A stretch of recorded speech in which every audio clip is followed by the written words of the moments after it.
What's the asl for tahara? What do I mean by asl? We have to break each term for the people. What does it mean? What's the asl of tahara? What does that mean?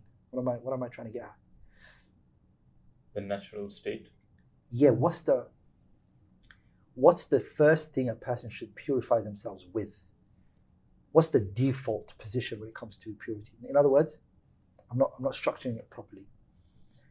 What's the thing that the Sharia considers the original thing that you purify yourself with? That is water. Water. And the water is the original thing that you purify yourself with. And anything other than that is what? It's a substitute. It's taking the place of the water. The water is the asal. What's the asal of purity? Water. The water.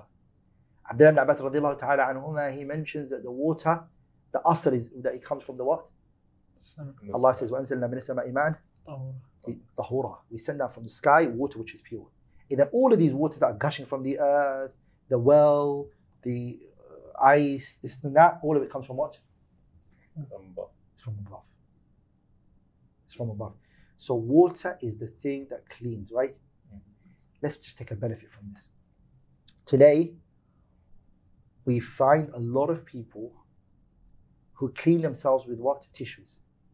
For example, so when the pandemic happened, the COVID pandemic happened, some countries, they were running around trying to get what? Tissues.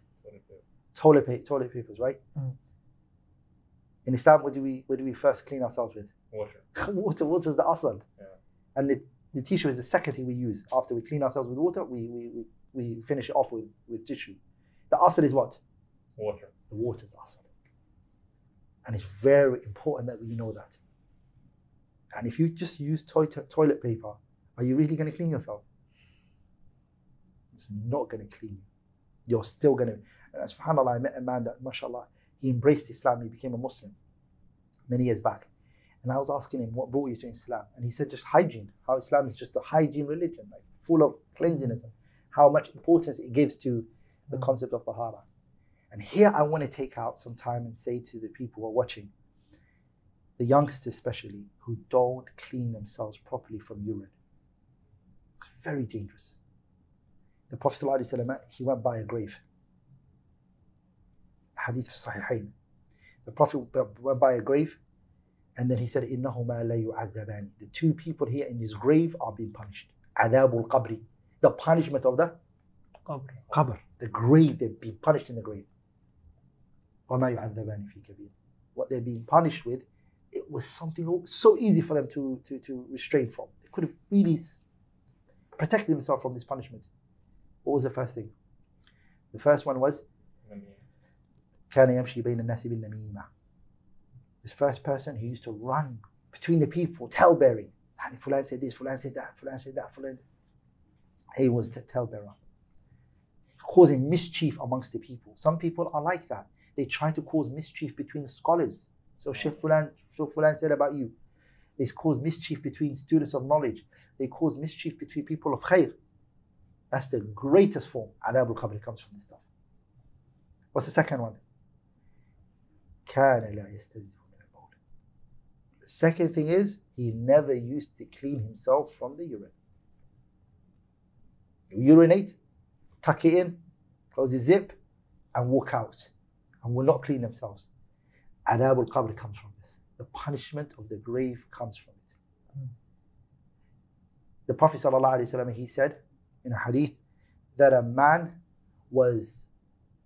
angel was commanded to lash a person. 100 jalda. 100 lashes. So the person begged Allah, he said, Ya Rabbi, please, I don't want to be lashed 100 times. Please, Ya Rabbi al-Alameen. Please forgive me. Please take it off. So the angel was told, okay, lash him one time and forgive him for the 99. So the angel lashed him in the grave, which is Adab al-Qabri. He got lashed. When he got lashed, فَمَلَأَ قَبْرُهُ نَارًا. His whole qabr, fire from that one lash. Then this man said, Ya Rabb, عَلَى مَا جَلَدْتُمُونِي. Why, my Lord, why? And to the angel, why did you lash me for? He said, إِنَّكَ صَلَّيْتَ صَلَاةً You prayed a prayer, salah, بغير طهور, without no purification. You prayed a salah with no tahara. There's a lot of kids waking up from their bed straight away. Have you got, did you do wudu? Are you tahara? Yeah, I've got wudu. Sah? Yeah. And in a lot of families, there's that one brother who's always got wudu. He wakes up, he's got wudu. He's got wudu. He comes out the toilet, have you got wudu? Yeah, I've got wudu. It's dangerous. It's very dangerous because adab al-qabr comes from this one.